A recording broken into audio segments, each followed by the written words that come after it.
आप देखिए चाइना के अंदर ना ई कॉमर्स गवर्नमेंट ने ये प्लान कर लिया कि भाई हमने पूरी दुनिया की जो मंडियां है ना उस पर कब्जा करना। आया वो स्विट्जरलैंड के अंदर स्विस वॉचेस हो या अमेरिका के अंदर बनने वाले मोबाइल फोन हो, तो ये कैसे? जो एक्सपीरियंस चाइना पोस्ट का है, जो चाइना का पोस्टल सर्विसेज इदारा है, जो एक्सपीरियंस उनका है, जो उनके एग्रीमेंट्स हैं अमेरिका के साथ, वो पाकिस्तान पोस्ट के नहीं हो सकते। तो चाइना ने ऐसे स्ट्रेटेजिकल डिसीजंस लेके सिस्टम को अलाइन किया है कि जिससे उसके मुल्क में बनने वाली हर चीज़ जो है उसकी प्राइस कंपटीशन, उसकी क्वालिटी कंपटीशन दुनिया का कोई मुल्क ना कर। सारा गवर्नमेंट के आगे भी हाथ जोड़ते हैं, आप चाइना पोस्ट के साथ कोलैबोरेट करें कि यहाँ से सारा ई कॉमर्स, पाकिस्तान से सारे का सारा ई कॉमर्स की शिपमेंट्स जो हैं वो यहाँ से चाइना जाएं और चाइना से आगे जाएं। Biggest beneficiary of my e commerce efforts और DHL और एफिशिएंसी के अंदर, वर्क एथिक्स के अंदर, क्लाइंट डीलिंग के अंदर कोई मुकाबला ही नहीं है दोनों का। तो एक मीडियम लेवल सियालकोटी एक्सपोर्टर जो है ना, उसके पास भी 10 मिलियन की कार होगी और ये 20, 25, 30 मिलियन की गाड़ी तो मसला ही कोई नहीं है ना सियालकोट के अंदर, और घर के अंदर 3 खड़ी होंगी। लेकिन अल्हम्दुलिल्लाह वो अजीम इंसान जो है वेबसाइट जो है 5000 रुपए में बनाना चाह रहा है। सोशल मीडिया ने इतना इवॉल्व किया है कि जो एक्सपोर्टर, जो ई कॉमर्स वाला या जो भी बिजनेस ने सोशल मीडिया को इग्नोर किया, उसने ग्रोथ को, अपॉर्चुनिटी को इग्नोर कर दिया। सबसे बड़ा मेरे ख्याल में जो फ्लॉ है ना वो यही है, ना वर्किंग एथिक्स है, मैन्युफैक्चरिंग के कोई भी इनके एथिक्स नहीं है। उसके बाद सप्लाई चेन का बहुत ज़्यादा इशू है, जहाँ पे ऑर्डर डिले, उसके बाद यहीं पे सबसे ज़्यादा इनके मिसकमिटमेंट्स होती है, आज नहीं तो कल भेज दें। और मेरा जो है, अगर इसकी बात करें, 45% जो है वो सेल्स जो है वो हमने अभी एक्वायर की है सोशल मीडिया से। सबसे पहले ब्रांडिंग के अंदर ना बड़ा ही इम्पोर्टेंट चीज़ है जो आपको समझनी है, और वो ब्रांडिंग के लिए है ब्रांड नेम। मिसाल के तौर पर अब आप ये देखिए पिज्जा हट एक ब्रांड है, हाँ ठीक है, लेकिन हमारी सियालकोट की इंडस्ट्रीज के नाम क्या होते हैं? Jamal Enterprises, Alnoor International, what is this? ये सारी चीजें मैंने किसी जगह से नहीं सीखी और ना ही आपको सीखने के लिए कहीं जाने की जरूरत है। आप घर में बैठ के भी काम कर सकते हो, लेकिन उतनी इफेक्टिवली आप नहीं कर सकते जब आप उस एनवायरमेंट में चले। वो अपने बच्चे को ऑस्ट्रेलिया भेज रहा है जहाँ कॉटेज इंडस्ट्री है, ना वहाँ पर इंडस्ट्री है, ना वहाँ पर ई कॉमर्स है। वो क्या करने भेज रहे हो? सिर्फ और सिर्फ फैमिली में ये बताने के लिए मेरा पुत्र जो है वो ऑस्ट्रेलिया से पढ़ के आया है।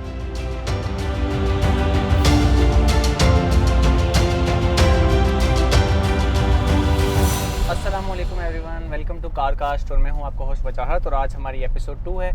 मेरे साथ मौजूद हैं उस्मान चुगताई साहब, ई कॉमर्स वाला, हमजा कोंदल भाई, digital marketer and SEO expert. तो हम आज इनसे क्वेश्चंस करेंगे कि एज ए एक्सपोर्टर हम लोग किस तरह से ई कॉमर्स कर सकते हैं, क्योंकि हमारे यहाँ स्पेशली सियालकोट है या गुजरात है, गुजरांवाला, ये जो भी हमारे यहाँ के मेजर एक्सपोर्टर्स हैं, उनके यहाँ चैलेंज ये है कि वो होलसेल में या कंटेनर बेचने में बड़े इंटरेस्टेड होते हैं, लेकिन उनको ई कॉमर्स की पावर का भी अंदाज़ा नहीं है। वो अपने वही ओल्ड ट्रेडिशनल मेथड्स को यूज़ कर रहे हैं। फॉर एग्जांपल लीड जनरेशन के लिए वही एक कॉपी पेस्ट ईमेल यूज़ कर रहे हैं। कोई उनके पास मतलब स्ट्रैटेजी लेटेस्ट नहीं है, कोई लेटेस्ट टेक्निक नहीं है। तो ये सारी चीज़ें आप हम सर उस्मान और हमजा भाई से आज पूछेंगे।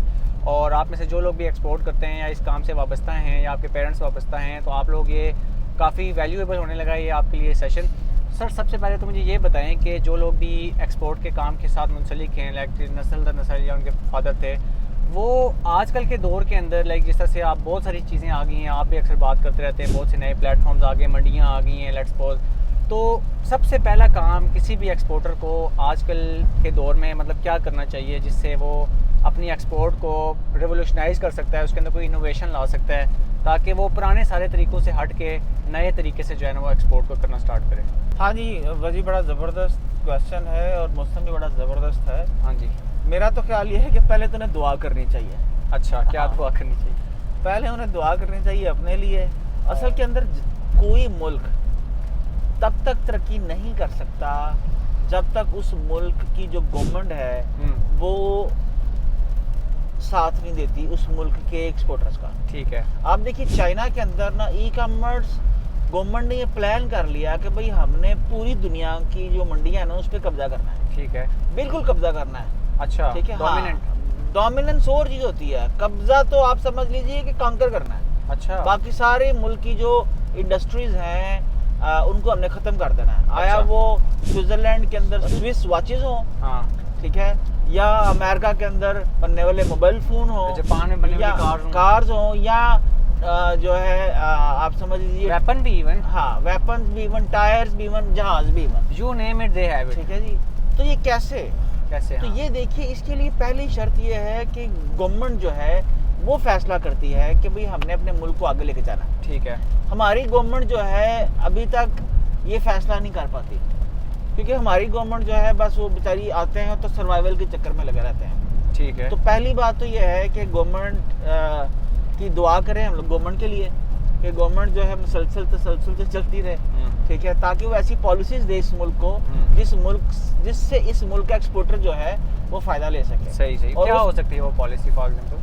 हाँ, ये अच्छा सवाल है। सबसे पहले मैं ये समझता हूँ कि जिस तरह से पाकिस्तान ने अलायंस क्रिएट करके चाइना के साथ JF-17 बनाया, हाँ जी हाँ जी। ना वो बना सकते थे अकेले, ना हम बना सकते थे। सही है। हम दोनों ने मिले और मिल के हम लोगों ने क्या किया, कोलैबोरेट करके एक जदीद तरीन जी फाइटर प्लेन हम लोगों ने बना लिया। ठीक है जी। ठीक है। इसी तरह से जो एक्सपीरियंस चाइना पोस्ट का है, जो चाइना का पोस्टल सर्विसेज इदारा है, जो एक्सपीरियंस उनका है, जो उनके एग्रीमेंट्स हैं अमेरिका के साथ, वो पाकिस्तान पोस्ट के नहीं हो सकते। अच्छा। ठीक है। मिसाल के तौर के ऊपर चाइना जो है अमेरिकन बहुत सारी जो आप समझ लीजिए ये बंदरगाहें हैं, ठीक है, पोर्ट्स जो है इनको ओन करता है। अच्छा। हाँ, यानी 100% ओन करता है अमेरिकन बंदरगाहें चाइना। वाह। ऑफिशियली। नाइस। तो उसके ऊपर क्या होता है कि पाकिस्तान का कंटेनर जाके लगेगा तो उसकी फीस लगेगी, चाइनीज कंटेनर लगेगा उसकी फीस नहीं लगेगी। अच्छा। ठीक है। नाइस। तो चाइना ने ऐसे स्ट्रेटेजिकल डिसीजंस लेके सिस्टम को अलाइन किया है कि जिससे उसके मुल्क में बनने वाली हर चीज़ जो है उसकी प्राइस कंपटीशन, उसकी क्वालिटी कंपटीशन दुनिया का कोई मुल्क ना कर सके। नाइस। ना इंडिया ना पाकिस्तान। तो इसमें आप कह रहे हैं गवर्नमेंट खुद इन्वॉल्व है इन बंदरगाहों को लेने में और इस सब में? भाई ऑब्वियसली एक मतलब बड़े से बड़ा एक्सपोर्टर भी बंदरगाह तो नहीं खरीद सकता ना। अब आप ग्वादर की जो बंदरगाह है, आप ये देखिए ना, ये भी हमने चाइना को पट्टे में दे दिया है। जी जी बिल्कुल। ठीक है। तो इसी तरह से अब चाइना के पास है उसका सारा रेवेन्यू, लेन देन, तो चाइना की मर्जी है। हाँ। उधर से जो अपना जहाज जाए जिस भी एक्सपोर्टर का, उससे क्या मैंने उससे फीस नहीं लेनी। बिल्कुल सही। तो जो कंटेनर जो है पाकिस्तान का कंटेनर अगर ग्वादर से जाएगा उस पर ड्यूटी लगेगी, चाइनीज का कंटेनर वहां से जाएगा उसके ऊपर ड्यूटी नहीं लगेगी। तो ड्यूटी अगर लगेगी पाकिस्तानी माल पे तो वो किसकी प्राइस में इजाफा होगा? हमारे पे ही होगा ना। पाकिस्तान नहीं तो फिर दुनिया जो बैठी बाहर के मुल्कों में लोग बैठे हुए हैं वो पाकिस्तानी माल लेना पसंद करेंगे कि Chinese? Obviously Chinese. Very simple. जिस तरह अमेरिका ने भी टैरिफ लगाया है। अमेरिका ने भी टैरिफ लगाया। अमेरिका ने टैरिफ क्यों लगाया है? ताकि लोकल इंडस्ट्री को सपोर्ट करे वो। भाई क्यों? यानी अमेरिका में रहते हुए एक फैक्ट्री वाला उस प्राइस पे नहीं बना सकता जिस प्राइस पे चाइनीज बना के अमेरिकन मंडी में बेच रहे हैं। ठीक है जी। तो अभी हमें क्या करना है, खुदारा गवर्नमेंट के आगे भी हाथ जोड़ते हैं, भाई हमें आपने JF-17 बना लिया है, आप चाइना पोस्ट के साथ कोलैबोरेट करें कि यहाँ से सारा ई कॉमर्स, पाकिस्तान से सारे का सारा ई कॉमर्स की शिपमेंट्स जो हैं वो यहाँ से चाइना जाएं और चाइना से आगे जाएं। सही सही। हमने कॉस्ट बढ़ नहीं जाएगी इसमें? कॉस्ट कैसे बढ़ेगी भाई? पहले चाइना जाएगा फिर चाइना से आगे जाएगा। तो चाइना से जहाज हमारे रोज एयरप्लेन जा तो रहे हैं। अच्छा ठीक है। ठीक है। तो चाइना, आप ये देखिए, या हम लोग ये एग्रीमेंट कर सकते हैं कि जो एग्रीमेंट चाइना ने अमेरिकन पोस्ट के साथ किए हुए हैं, क्योंकि अमेरिकन पोस्ट जो है अमेरिका से रहते हुए आप एक जगह से अमेरिका की दूसरी जगह पे आप डाक भेजे ना, उतनी सस्ती नहीं जाती जितनी चाइना से अमेरिका में डिलीवर हो जाती है। What is this? अजीब बात है। अजीब बात है ना। लेकिन ये अजीब बात चाइनीज कर रहे हैं और इसी वजह से आज चाइना में बैठा हुआ जो एक्सपोर्टर है वो ये फोन का कवर जो है ना अमेरिका में ये ईबे पे टीमो पे बेच रहा है, यूरोप में बेच रहा है। कैसे बेच रहा है? ज़ाहिर है कॉस्ट बहुत थोड़ी पड़ रही है उसको बेचने की। हाँ जी। कॉस्ट बहुत थोड़ी पड़ रही है उसको भेजने की। फ्री शिपिंग देते हैं वो तो, टीमो वाले तो देते ही फ्री शिपिंग है। अगर टीमो वाले फ्री कैसे देते हैं? ये बड़ी सोचने वाली बात है ना। ठीक है ना। ये बड़ी सोचने वाली बात ये है कि भाई गवर्नमेंट जो है उसने ऐसा यानी उनको सारी टैक्स ड्यूटीज जो है उनको ऑलमोस्ट माफ कर दी हुई हैं, ताकि क्या ये सब्सिडाइज किया हुआ है। यानी कि आप अगर इस मुल्क की एक्सपोर्ट बढ़ाना चाहते हैं, ई कॉमर्स ग्रोथ जो है इसको देना चाहते हैं तो आपको सब्सिडाइज करना पड़ेगा, ठीक है। खास तौर के ऊपर शिपिंग को, कोरियर को। मैं पिछले 20 सालों से ई कॉमर्स कर रहा हूँ। द बिगेस्ट, आप समझ लीजिए, the beneficiary, the biggest beneficiary of my e commerce efforts और DHL। अच्छा हाँ, पाकिस्तान पोस्ट DHL हो एंड सकता अदर था। Courier companies, DHL and UPS। ठीक ठीक। क्या बकवास है यार ये। पाकिस्तान पोस्ट क्यों नहीं है? पाकिस्तान पोस्ट क्योंकि वो सोई हुई है, जैसे हमारे बाकी इदारे सोए हुए हैं। वैसे अगर पाकिस्तान पोस्ट से सेंड करें तो सस्ता है वो? तकरीबन आप इमेजिन करें ना, सरकारी इदारा हाँ और एक DHL, मतलब जर्मन का इदारा, ठीक। Same rate. और एफिशिएंसी के अंदर, वर्क एथिक्स के अंदर, क्लाइंट डीलिंग के अंदर कोई मुकाबला ही नहीं है दोनों का। ओए होए। मतलब मुझे याद है कि पाकिस्तान पोस्ट में आज से 20 साल पहले कोई पार्सल नहीं जाता था जब तक उसके ऊपर 100-200 रुपया नहीं दे देते थे। अच्छा जी। हाँ, ये मतलब ये आप समझ रहे हैं, ये अगर आपने नहीं दिया तो वो 4 दिन ना पार्सल अंदर रख छोड़ते थे, फिर भेज देते थे। हाँ। उनकी मेहरबानी, लेकिन क्या है, 4 दिन अंदर पड़े रहते थे, बाज का 2 हफ्ते भी पड़े रहते थे कि जी आप हमें खर्चा पानी देंगे।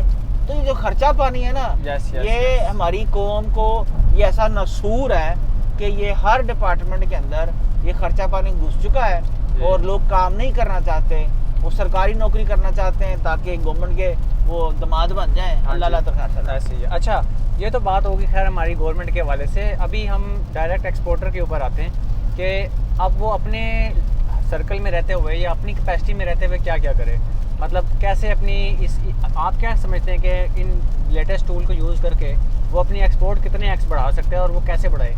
देखो, आज भी मार्जिन है, आज भी ऑप्शन है, लेकिन अगेन आप ये समझिए कि कोई एक चीज़ किसी मुल्क की खराब नहीं होती, सारा माशरा खराब होता है। ठीक है। सारे सियासतदानों को गालियां देते हैं, सियासतदानों को गालियां ना दें। हर बंदे को रोज शीशे में देख के अपने आप गालियां देनी चाहिए कि ये वो बंदा है जो खराब है, इसलिए ये मुल्क तरक्की नहीं कर रहा। अच्छा, देखिए, बात ये है कि आप आज उन सारे मॉडर्न टूल्स को इस्तेमाल करते हुए आप क्या कर सकते हो, अपनी एक्सपोर्ट 10x कर सकते हो।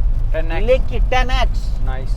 लेकिन हर एक्सपोर्टर जो है, जो पैसे बचते हैं, उससे क्या करता है, उससे प्रॉपर्टी नीलाम कर देता है। बिल्कुल ऐसे हो जाए। ठीक है, आप मुझे प्लॉट ये लें। गाड़ी ले लेंगे। आज मैं समझता हूँ एक मीडियम लेवल सियालकोटी एक्सपोर्टर जो है ना, उसके पास भी 10 मिलियन की कार होगी, जी ठीक कम है। से कम करोड़ रुपए की। ऐसे ही है, ऐसे ठीक है। और ये 20, 25, 30 मिलियन की गाड़ी तो मसला ही कोई नहीं है ना सियालकोट के अंदर, जी। और घर के अंदर 3-3 खड़ी होंगी। लेकिन अल्हम्दुलिल्लाह वो अजीम इंसान जो है, वेबसाइट जो है 5000 रुपए में बनवाना चाह रहा होगा। हाँ। तो जो कौम जो है मार्केटिंग पे खर्च नहीं करती, अपनी ब्रांडिंग पे खर्च नहीं करती, ठीक है, तो क्या करना है उसको, उसके लिए ज़लालत और ख्वारी ही उसका रास्ता है। नंबर 1 मैं समझता हूँ सबसे इम्पोर्टेंट चीज़ जो पिछले चंद सालों में बदली है वो है सोशल मीडिया। ठीक ठीक। सोशल मीडिया ने इतना इवॉल्व किया है कि जो एक्सपोर्टर, जो ई कॉमर्स वाला या जो भी बिजनेस ने सोशल मीडिया को इग्नोर किया, उसने ग्रोथ को, अपॉर्चुनिटी को इग्नोर कर दिया। अच्छा जी। तो सबसे पहले सोशल मीडिया यूज़ करें। अब सोशल मीडिया के सवाल ये है कैसे यूज़ करें। यस। तो इस सोशल मीडिया के ऊपर मैंने देखा है, इवन मेरी कंपनी के अंदर ऐसे ऐसे अजीम इंसान हैं, वो रोज़ अपने पेज पे एक पोस्ट लगा देते हैं और समझते हैं जी हम लोगों ने सोशल मीडिया के ऊपर बड़ा काम कर लिया। ठीक है ना, दैट्स नॉट गोना वर्क। ठीक है। That's not gonna work. वो ऐसे काम करेगा जैसे हमारा सपोज ये ई कॉमर्स वाले का सोशल मीडिया हम काम करते हैं, जी, जी, जी। हम कोलैबोरेट करते हैं, हम लोग जो है कंटेंट क्रिएट करते हैं, हम लोगों को हेल्प करते हैं। ठीक है, हम लोग दूसरे इन्फ्लुएंसर्स को आउटरीच करते हैं, उन्हें इज्जत देते हैं, उनके पास जाते हैं। तो आपको सोशल मीडिया की पावर को इस्तेमाल करना है। हमजा, इस पे आप कुछ कहना चाहोगे? सर बिल्कुल, ब्रांडिंग ये काम ही नहीं कर रहे।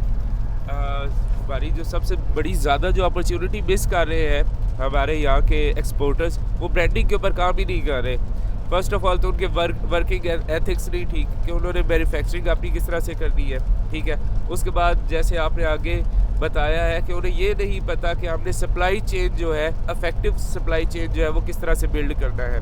ठीक है, तीसरा जो है कि उन्हें मार्केटिंग का ही नहीं पता कि उन्हें एक्चुअल कौन कौन से रिसोर्सेज चाहिए और किस लेवल के जो है डिमांड है उनके रिलेटेड जो उनके प्रोडक्ट है मार्केट में।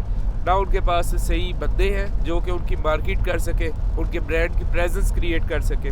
ठीक है, अगर वो एक ही प्लेटफॉर्म पे है माजरत के साथ पिछले 10 सालों से, तो उन्होंने दूसरा कोई भी प्लेटफॉर्म जो है वो एक्सप्लोर नहीं किया, रिस्क लेने से डरते हैं, ठीक है। न्यू जो अपॉर्चुनिटीज़ है उसके बारे में पढ़ते नहीं है, लोगों के साथ कोलैबोरेट नहीं करते, ठीक है। अपने प्रोडक्ट को अपने तक रखते हैं कि मे भी हमारा कोई प्रोडक्ट जो है वो चोरी ना कर ले, ठीक है। प्रोडक्ट की कोई वो जो है अपनी ब्रांडिंग नहीं करते, मार्केटिंग नहीं करते। तो सबसे बड़ा मेरे ख्याल में जो फ्लॉ है ना वो यही है, ना वर्किंग एथिक्स है, मैन्युफैक्चरिंग के कोई भी इनके एथिक्स नहीं है। उसके बाद सप्लाई चेन का बहुत ज़्यादा इशू है, जहाँ पे ऑर्डर डिले, उसके बाद यहीं पे सबसे ज़्यादा इनके मिसकमिटमेंट्स होती है, आज नहीं तो कल भेज देंगे, कल नहीं तो। हमजा, आपकी भी एक कंपनी है, आपकी कंपनी के अंदर सबसे बड़ा चैलेंज क्या है? डिजिटल मार्केटर्स चैलेंज है, टीम अच्छी ढूंढना चैलेंज है, सप्लाई चेन मैनेजमेंट चैलेंज है, क्वालिटी चैलेंज है, क्या है? सर एक चीज़ को ठीक करें ना तो दूसरी ख़राब हो जाती है, ठीक है। फर्स्ट ऑफ ऑल अगर हमने पहले मेहनत की है तो हमने क्वालिटी जो है उसे इम्प्रूव करने की कोशिश की है, लेकिन वहाँ पे क्या है कि पाकिस्तानी वो आ जाते, वो कहते हैं भाई जी ये तो हम ऐसे काम ही नहीं करते, हाँ। ठीक है। उनके साथ उनका मतलब माइंड सेट अभी भी पुराना है, ठीक है। वो कहते हैं आप हमें बता रहे हैं, हम पूरी फैक्ट्री रन कर रहे हैं, ठीक है। अगर हम क्वालिटी मेंटेन करवा लें फिर आ जाता है सर सप्लाई चेन का इशू आ जाता है, ठीक है। DHL सबसे ज़्यादा जो मेरी इस वक्त अपनी अगर मैं बात करूँ ना, मेरे सबसे ज़्यादा जो बजट जो है वो अगर लीक हो रहा है वो कहाँ पे हो रहा है, शिपिंग के ऊपर जा रहे हैं। शिपिंग कॉस्ट जो है वो बहुत ज़्यादा है, ठीक है। तो ये चीज़ आ जाती है। उसके बाद रिसोर्सेज को ट्रेन करना और उन्हें फिर रिटेन करना, ठीक है, ये सबसे बड़ा चैलेंज है। उन्हें आप कोई चीज़ बताओ ना कि ये चीज़ आपने इस तरह से करनी है, तो उन्हें बहुत मुश्किल लगती है कि यार पता नहीं कौन सी अजीब चीज़ हमसे करवाने जा रहे हैं, इसका पता बेनिफिट है भी या नहीं है, ठीक है। तो ये सारी चीज़ें बहुत ज़्यादा मुश्किल है। ये बताइए, आप सोशल मीडिया जो है आपकी कितनी % सेल्स सोशल मीडिया से हैं? सर मेरा जो है अगर इसकी बात करें 45% जो है वो सेल्स जो है वो हमने अभी एक्वायर की है सोशल मीडिया से।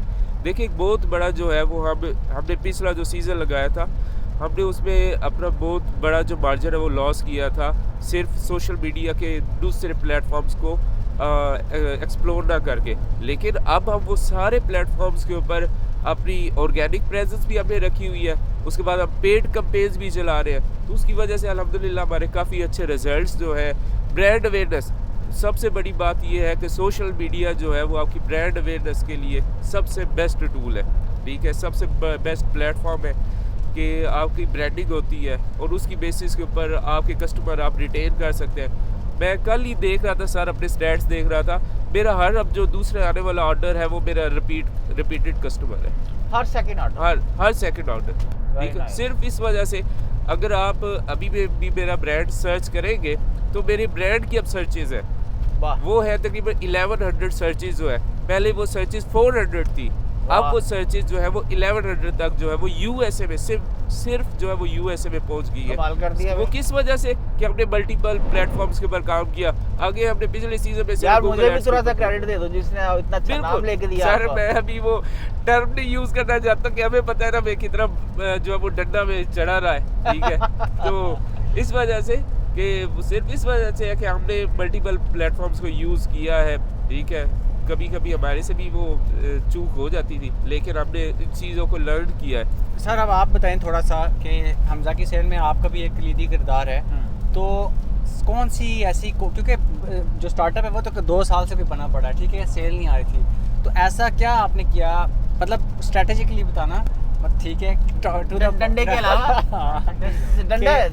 कौन सी टेक्निक्स आपने बताई और कौन सी तरीके से यूज़ किए जिससे इसकी सेल जो है बढ़ी है? मैं आपको बता रहा हूँ, हम 8-9 सालों से हमजा हमारी कंपनी में काम कर रहा है, मेरी कंपनी का हिस्सा है, ठीक है, मेरी कंपनी है ये, जी, लेकिन और इसको सारी टेक्निक्स मालूम है।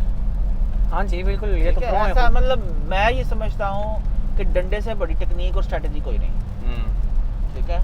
अगर कोई शख्स जो है वो तरक्की करना चाहता है, मैं समझता हूँ कि मैं तो कहता हूँ शायद उसके हालात सख्त हो जाएं, ठीक, या उसकी ना रोटी बंद कर दें, देखिए फिर कैसे लड़ता, क्यों तीक साहब, क्या ख्याल है आपका, ठीक है ना।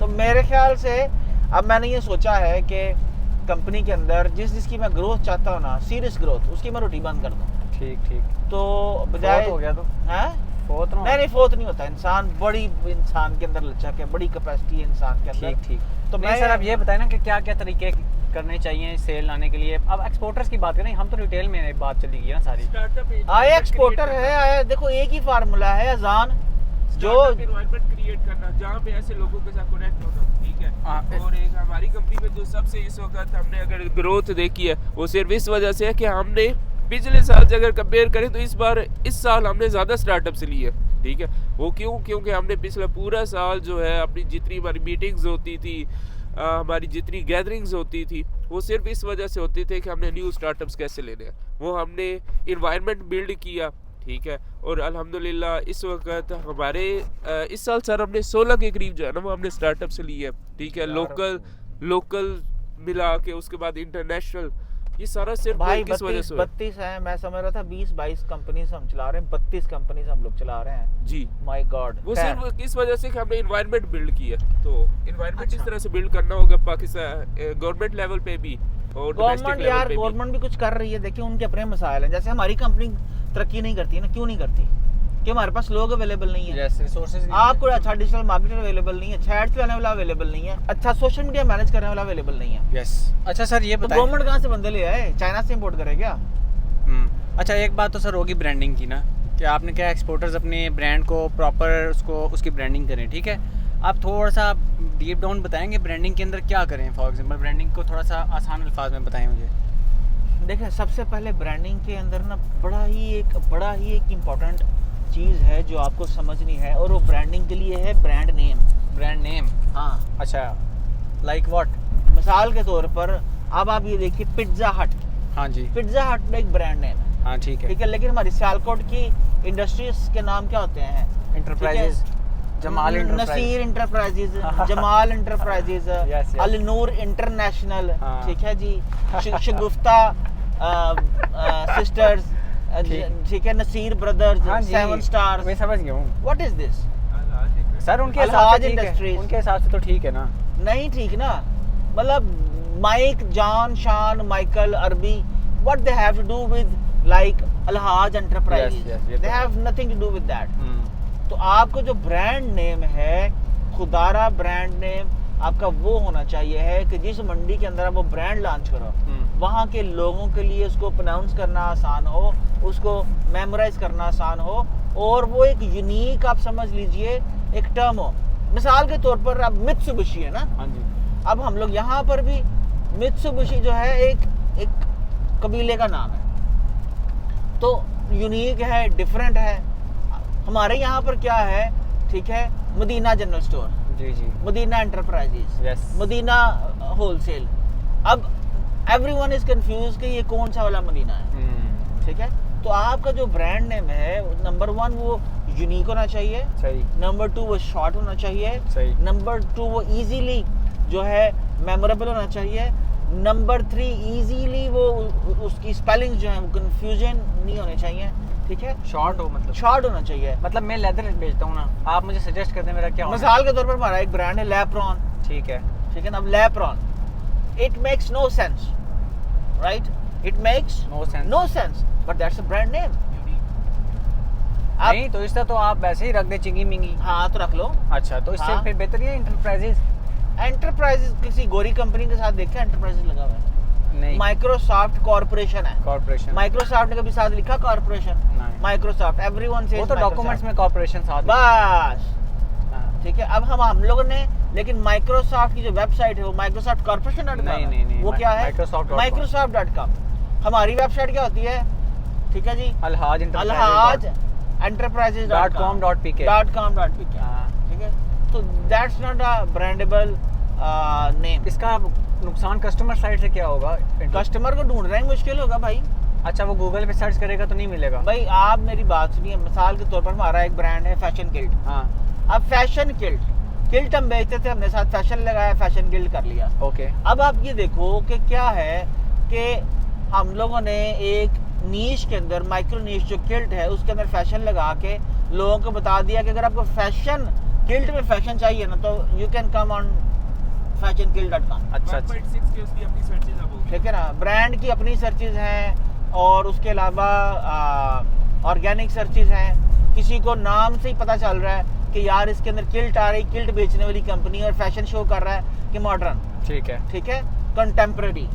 आप ये देखो पिज्जा मीन नाम में पिज्जा भी आ रहा है, अब वहां पर जाके कोई साग नहीं मांगेगा, ठीक है, वहां पर जाके कोई बर्गर नहीं मांगेगा। पिज्जा हट मीन्स कि ये एक पिज्जा की हट है। अच्छा, ठीक है। तो आपने इस तरह से जो नाम जो है अपनी कंपनी के रखने हैं कि जो इजी टू रिमेम्बर, मतलब वो सारी चीजें मैंने आपको, ये पहली शर्त है। पहली तो ये होगी। दूसरी शर्त ये है कि जब आप नाम फाइनलाइज कर लो, और पहली शर्त ये है कि चैट जीपीटी यूज कर लो कि मैं ये काम करता हूँ, हाँ जी, मुझे ये काम करता हूँ, तो मुझे यूनिक ब्रांडेबल कंपनी नेम बताए जिसकी डोमेन्स भी अवेलेबल हो। ठीक, अल्लाह तो खैर सलाम। सही। दूसरा, जैसे ही आपको डोमेन नेम मिल जाए, अच्छा ब्रांड नेम मिल जाए, आप क्या कीजिए कि आप सोशल मीडिया पे सब जगहों के ऊपर आपने चेक करना है कि क्या उससे मिलता जुलता कोई और ब्रांड तो नहीं है। अच्छा, अगर मिलता जुलता है तो अवॉइड करें, ओके, ठीक है। लेकिन आप बेनिफिट भी ले सकते हो उस मिलते जुलते ब्रांड का। कैसे? मतलब मेरे एक शागिर्द थे, तो एक बड़ी पॉपुलर कंपनी थी, ठीक है, उसके नाम के अंदर और उसके नाम के अंदर दोनों में एस का फर्क था। अच्छा, ठीक है। तो उन्होंने क्या किया, उन्होंने क्योंकि एसईओ के एक्सपर्ट थे, तो वो कंपनी जिसके नाम में एस नहीं आता था, इन्होंने साथ एस लगाया और उससे ऊपर रैंक कर ली। वाह। तो वो सारे ग्राहक जो उस कंपनी के थे, जो पिछले 20 सालों से काम कर रहा था, वो सारे के सारे उन्होंने अपनी वेबसाइट पे लेना शुरू कर दिया, क्योंकि इन्होंने उस कंपनी का नाम जो है, ठीक है, उसके नाम के अंदर एस के फर्क से इन्होंने अच्छी थोड़ी एसईओ की, इनकी कंपनी ऊपर रैंक करना शुरू हो गई, उसकी नीचे रैंक होना शुरू मतलब हो उसकी सारी मेहनत और फल इन्होंने खाया। हाँ जी, बेचारा गालियाँ निकालता रहा, लेकिन क्या है, खैर। तो अच्छा, ये दो चीजें होगी। तीसरी सर, जो हम सबसे ज्यादा मिस करते हैं वो अपना कंटेंट नहीं बनाते, ठीक है, अपना फोटो शूट नहीं होता, अपना कंटेंट हम नहीं लिखते, अपनी वीडियोस नहीं होती। तो आप हमें ये बताएं कि जैसे आपने आज से 4 साल पहले 5 साल पहले जाके शूट करवाया था यूएसए में जाके, यहाँ से किड्स लेके, मतलब हर जो पहला बार शूट होता, मैंने अपना पहला फोटोशूट 2015 में अमेरिका में जाकर करवाया था जी, किड्स वाला जो था, ठीक है। तो वो उसकी इम्पोर्टेंस बताएं कि लोग जो है सर आज भी जो है वो इन्वेस्ट नहीं करते फोटो शूट के ऊपर। अच्छी भाई, जो मेरी है जो वेबसाइट थी ट्रू नाइफ, जिस पे मैं नाइफ बेचा करता था, ठीक है, 2007 के अंदर जो मैंने फोटोज ली हुई हैं उस वक्त 2007 में अपने कैमरे से, आज भी बहुत सारी कंपनीज मेरी फोटोज यूज करके आज भी वो नाइफ बेच रही हैं। हाँ जी, मतलब भाई ये कैमरा है, इतनी लेटेस्ट टेक्नोलॉजी आ चुकी है, गूगल है, आईफोन है भाई। हाँ, टेक्नोलॉजी से इसका क्या ताल्लुक? इसका ताल्लुक नहीं है, सुस्ती का काहली का क्या ताल्लुक है। ये सुस्ती काहली है कि भाई आप एक फोन पकड़ गए, आप एक प्रोडक्ट की फोटो क्या अच्छी नहीं उतार सकते, उसकी वीडियो बना के डाल दो। अब मेरा एक प्रोजेक्ट है, पिछले 1.25 साल से उनके मालिक को मैं बोल रहा हूँ कि मुझे इस प्रोडक्ट की, हर प्रोडक्ट की वीडियो चाहिए। अच्छा। और 1.25 साल, मतलब मैं चाहूँ तो एक दिन में खुद बना लूँ, लेकिन मैं चाहता हूँ वो इस एक्सपीरियंस से गुजरे, ठीक है, लेकिन अल्लाह के हुक्म से वो नहीं कर रहे। तो सर आपके नज़दीक कौन सा वेबसाइट पे कौन से टाइप का कंटेंट होना चाहिए? देखिए, सबसे पहले एक वेबसाइट के ऊपर सबसे इम्पोर्टेंट चीज़ जो है उस प्रोडक्ट की फोटो है, नंबर 1 फोटोज, नंबर 2 उसकी वीडियो है, नंबर 2 नंबर वीडियोस, 3 उसका यूज केस है, ठीक है, कि वो एप्लीकेशन, वो जो चीज़ है किस काम आती है, वेरी गुड क्यों पॉइंट, किसी शख्स को वो खरीदनी चाहिए। नंबर 4 उसका नेम है, ठीक है। नंबर 5 उस पेज के ऊपर, उस प्रोडक्ट के ऊपर कस्टमर्स रिव्यूज, टेस्टिमोनियल्स, के कस्टमर्स को किसने कैसे हेल्प आउट किया, ठीक है। नंबर 6 उसका इंटरफेस, कि वो उस पेज पे लगी कितनी खूबसूरत लगी, यानी पूरी वेबसाइट का यूजर इंटरफेस। अच्छा। नंबर 7 उसकी स्पीड, वेबसाइट की स्पीड। नंबर 7 उसका चेकआउट एक्सपीरियंस, ठीक है। हाँ जी, पेमेंट मेथड्स और ब्लॉग्स। नंबर 8 उसके बाद अगेन उसके बाद उसका पेमेंट मेथड है, ठीक है, कि कितना सीमलेस वो चेकआउट करता है। नंबर आप समझ लीजिए 9 उसका क्या वहाँ पर आपका एजेंट मौजूद है, कस्टमर सपोर्ट एजेंट मौजूद है जो उसको हेल्प आउट कर सके। अगर वो नहीं मौजूद तो क्या उसके वहाँ पर क्वेश्चन आंसर्स मौजूद हैं, अगर किसी कस्टमर के दिमाग में कोई क्वेश्चन आता है रिगार्डिंग द प्रोडक्ट, FAQs। हाँ, तो क्या आपने उस प्रोडक्ट से रिलेटेड FAQs डाले हुए हैं, ठीक। तो सर ये सारी चीज़ें अगर कोई सीखना चाहे तो कहाँ से सीख सकता है? अच्छा, देखिए पहली बात तो ये है कि ये सारी चीज़ें मैंने किसी जगह से नहीं सीखी जी। और ना ही आपको सीखने के लिए कहीं जाने की ज़रूरत है। लेकिन एक चीज़ आप जहन में रखिएगा और वो ये है कि आप घर में बैठ के भी काम कर सकते हो, लेकिन उतनी इफेक्टिवली आप नहीं कर सकते जब आप उस एनवायरनमेंट में चले जाओ।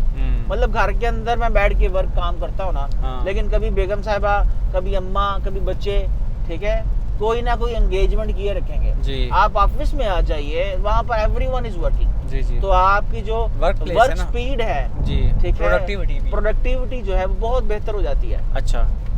तो उसके लिए अगेन हमने अब ई कॉमर्स की कम्युनिटी बिल्ड कर दी है।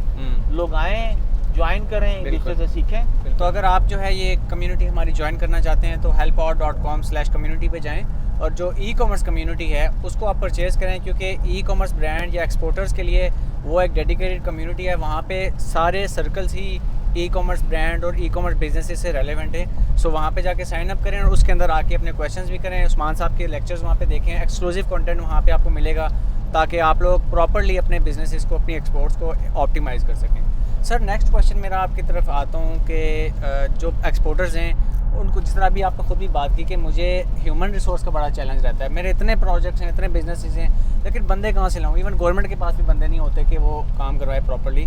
तो बेचारा एक्सपोर्टर जो है वो किस तरह से अपने प्रोजेक्ट्स के लिए ह्यूमन रिसोर्स लेके आए, पहला सवाल। और दूसरा, अगर वो ले भी आता है, स्पेशली अगर अपनी एक्सपोर्ट को ई कॉमर्स के थ्रू ग्रो करवाना चाहता है, तो किस डिपार्टमेंट को उसको अपनी कंपनी के अंदर इनिशिएट करना चाहिए या बनाना चाहिए ताकि वो मॉडर्न वे के अंदर अपनी एक्सपोर्ट जो है। बदकिस्मती ये है, भाईजान एक एक्सपोर्टर है। ये मैं आपको रियल स्टोरी सुना रहा हूँ। अच्छा। जो सियालकोट का एक लीडिंग एक्सपोर्टर है। अच्छा, लीडिंग। अच्छा, लीडिंग मींस के मतलब one of the top exporter of Sialkot, ठीक है। ठीक।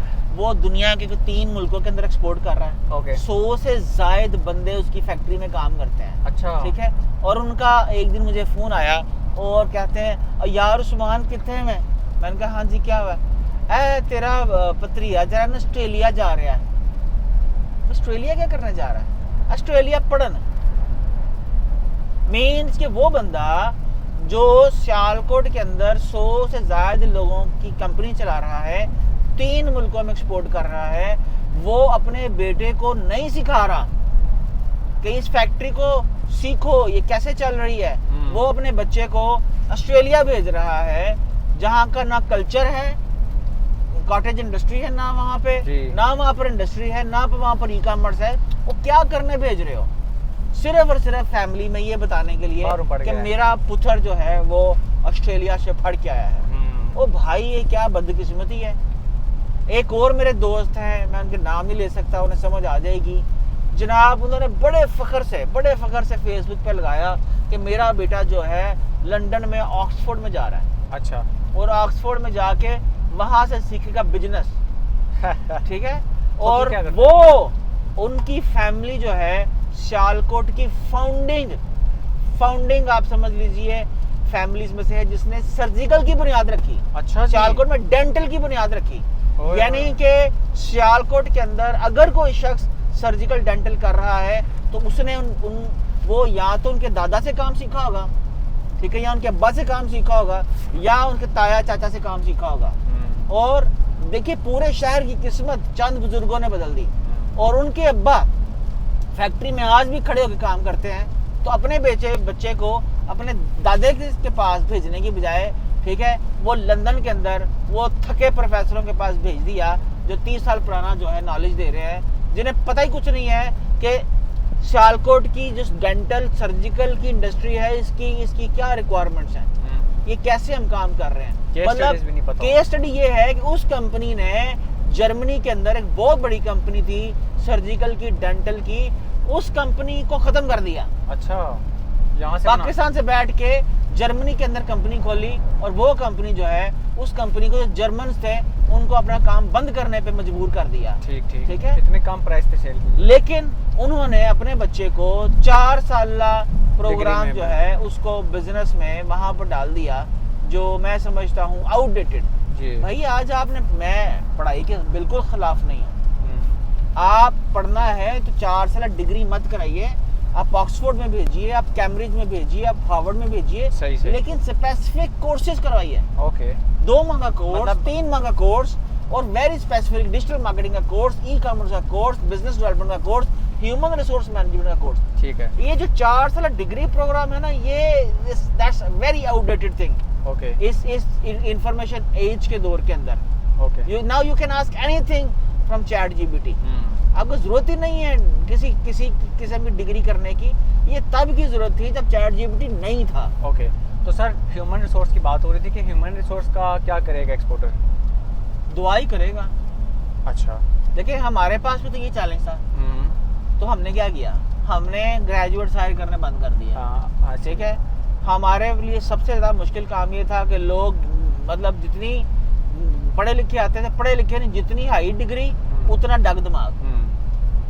ठीक है, हमने क्या अनलर्न किया, करवाना इतना मुश्किल है। अनलर्न करा। हमने मैट्रिक फेल या मैट्रिक पास बच्चे रखे हैं। सही बात है। हमारी ज़िंदगी आसान हुई क्या नहीं हुई? हो गई है, मैं तो ऐसे ही करता हूँ। मुश्किल काम था नहीं ये फैसला करना, हाँ। है ना, लेकिन जब once done it's done. Yes. हमें अब आसानी है, वो आपकी टीम भी बन गई, उन्हें समझ भी आ गया, वो आपकी कदर भी सबसे करते अच्छी हैं। बात यह है कि ना वो इजीली मोल्ड हो जाते हैं। हाँ। क्विक लर्नर है और आपने जहाँ पे भी उनको जिस तरह से भी इनको आपने एडजस्ट करना है वो एडजस्ट हो जाएंगे। उनके पास अडाप्टेबिलिटी बहुत ज़्यादा है। हाँ, ये जो है ये इट्स लाइक अ सख्ताना ग्रेजुएट्स, इनको हाँ। आप कुछ नहीं कर सकते। ये सत्यानाश हो चुका है। ठीक है ना। तो दूसरी चीज़ ये है सर कि कौन सा डिपार्टमेंट एक्सपोर्टर्स को अपनी कंपनीज के अंदर अभी बनाना चाहिए फ़ौरन immediate? Immediately marketing, branding, social media marketing, SEO. Okay, और उसके लिए कौन कौन सा रिसोर्स उन्हें हायर करना है? देखिए उनको टीम हायर करनी है।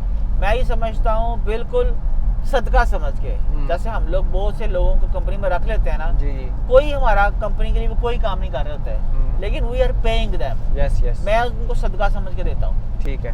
ताकि वो एक बच्चा जो है वो डिजिटल मार्केटिंग सीख ले, काम करना सीख ले, तो कल को वो हमारे भी अच्छा रिसोर्स बन जाएगा।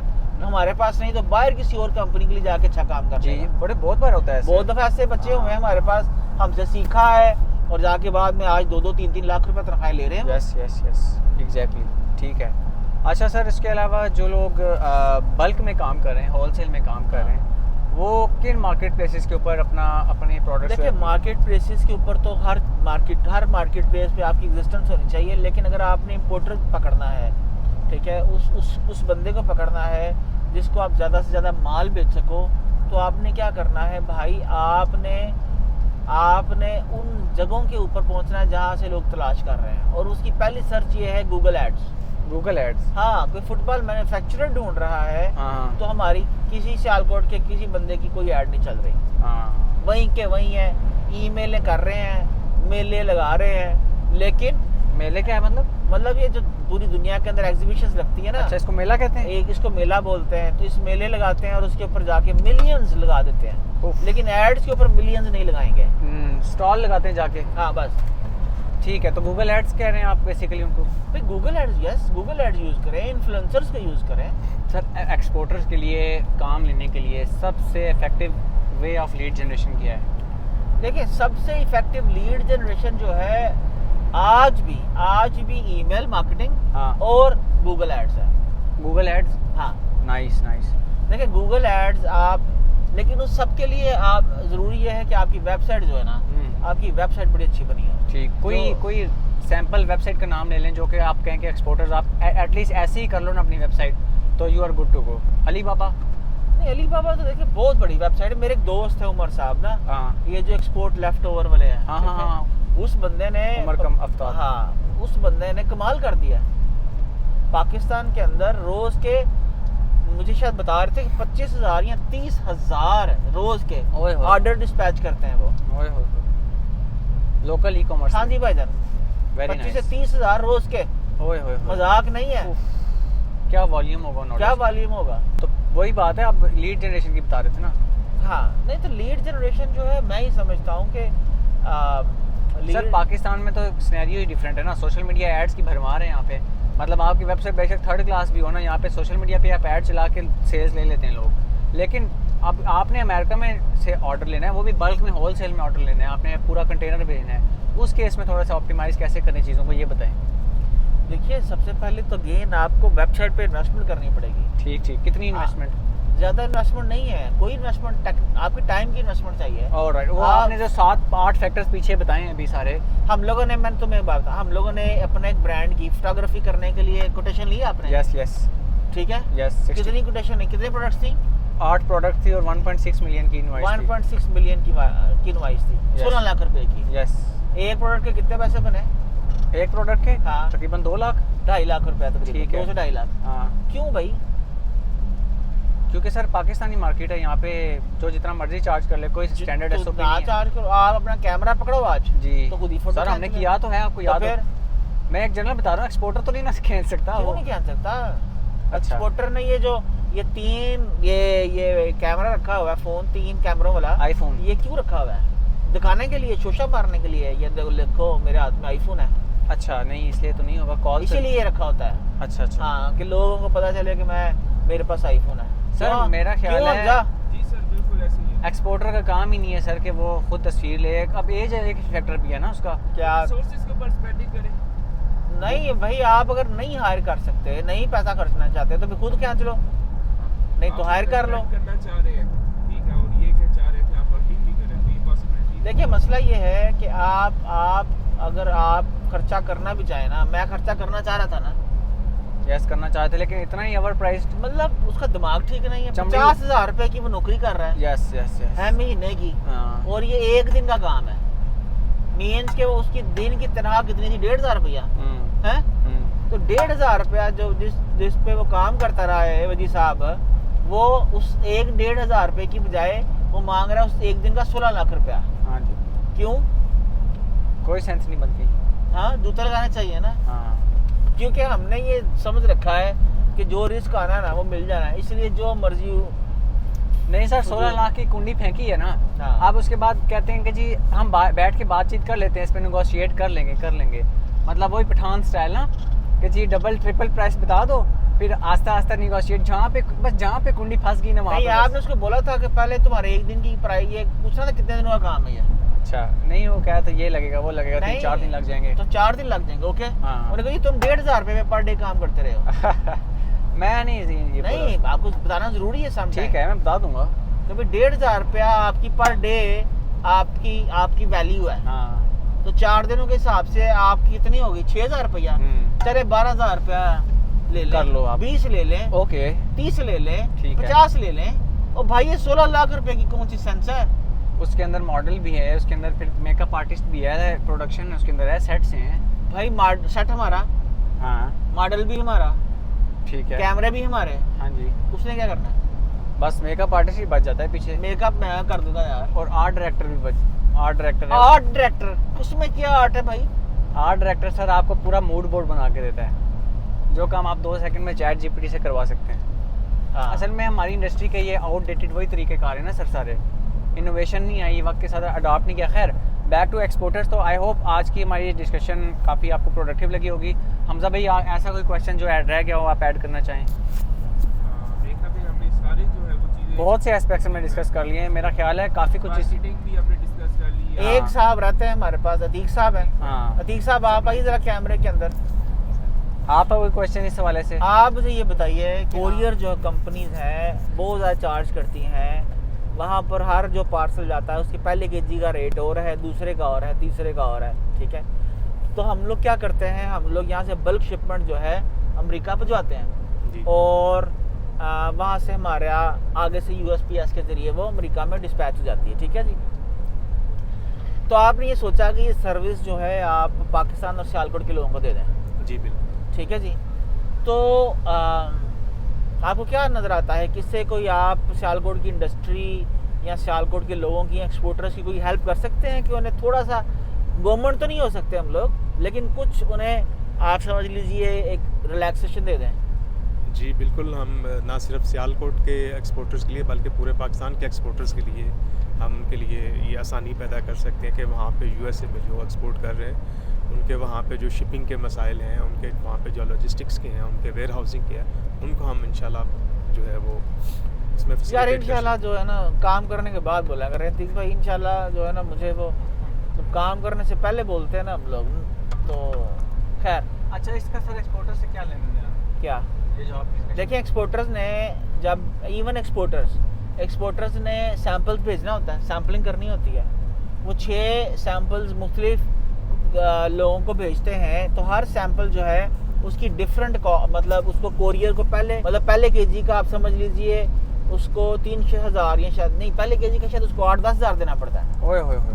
ठीक है, तो आप अगर वो कंबाइन शिपमेंट करके भेज दें, हाँ ठीक है, अच्छा, तो- जो केजी बढ़ते जाते प्राइस कम होती जाती है। हाँ अच्छा, ठीक है ना, तो पूरा पैलेट बना के भेज देना। हाँ पायलट बना के भेज दे, ओके। पायलट अमेरिका जाए और वहाँ से वो डिस्ट्रीब्यूट हो जाए। तो सर वहाँ पे भी तो फिर वेयर हाउस चाहिए होगा उनको। तो हमारे वेयर हाउस है ना, हम फैसिलिटी दे रहे हैं अभी सारी। अच्छा, ठीक है, चलें ये हम ऑफिशियली जब लॉन्च करेंगे तो आपके साथ शेयर कर देंगे।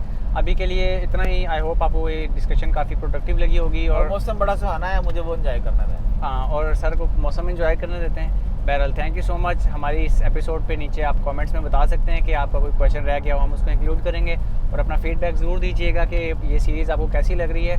लास्ट में हमारे जितने भी सोशल चैनल्स हैं, टिकटॉक, इंस्टाग्राम, फेसबुक, यूट्यूब, हर जगह पे आप हमें फॉलो कर लें और हमारा जो व्हाट्सएप चैनल है उसको आप ज्वाइन कर लें ताकि आपको एक्सक्लूसिव अपडेट्स जो है वो मिलती रहा करें हर किस्म की इवेंट्स के वाले से, मीटअप्स के वाले से, और इसके अलावा भी बहुत सी एक्सक्लूसिव चीज़ें होती हैं जो कि हम अपने इंटरनल सर्कल के अंदर शेयर करते हैं। तो बहरहाल thank you so much for watching. अपना ख्याल रखिएगा। अल्लाह हाफ़िज़।